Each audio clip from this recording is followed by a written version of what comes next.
അപ്പോൾ ഇത് നമ്മളൊരു ഷോപ്പിങ്ങിന് പോകാൻ കേട്ടോ. ഇവിടെ US സ്കൂൾ റീ ഓപ്പണിങ്ങിൻ്റെ സമയമാണ് കേട്ടോ ഇപ്പോൾ. അപ്പോൾ മോൻ്റെ സ്കൂളിൽ നിന്ന് ടീച്ചർ സ്കൂളിലേക്ക് കൊണ്ടുവരേണ്ട സാധനങ്ങളുടെ ഒരു ലിസ്റ്റ് തന്നിട്ടുണ്ട്. അപ്പോൾ ആ ലിസ്റ്റിലുള്ള സാധനങ്ങളൊക്കെ വാങ്ങിക്കാൻ വേണ്ടി നമ്മൾ വാൾമാർട്ടിലേക്കാണ് കേട്ടോ വന്നിരിക്കുന്നത്. ഇവിടെ വാൾമാർട്ടിൽ ഞാൻ എപ്പോൾ വന്നാലും പച്ചക്കറീൻ്റെയും ബേക്കറീൻ്റെയും സെക്ഷൻ എനിക്ക് ഭയങ്കര രസമാണ് കേട്ടോ കാണാനായിട്ട്, നല്ല രസമാണ്. ഇവിടെ ഒരു കൗണ്ടർ പുതിയതായിട്ട് ഓപ്പൺ ചെയ്തിട്ടുണ്ട് സ്കൂൾ റീ ഓപ്പണിങ്ങിൻ്റെ ഭാഗമായിട്ട്.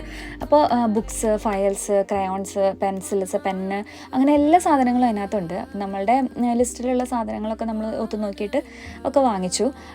എല്ലാം വാങ്ങി വന്നപ്പോഴാണ് 2 കവർ നിറച്ച സാധനങ്ങളുണ്ടായിരുന്നു കേട്ടോ. അങ്ങനെ നമ്മൾ വീട്ടിലേക്ക് ഇത് താങ്ങി പിടിച്ചൊക്കെ എത്തി കഴിഞ്ഞപ്പോഴത്തേക്കും ഭയങ്കര ടയേർഡായി.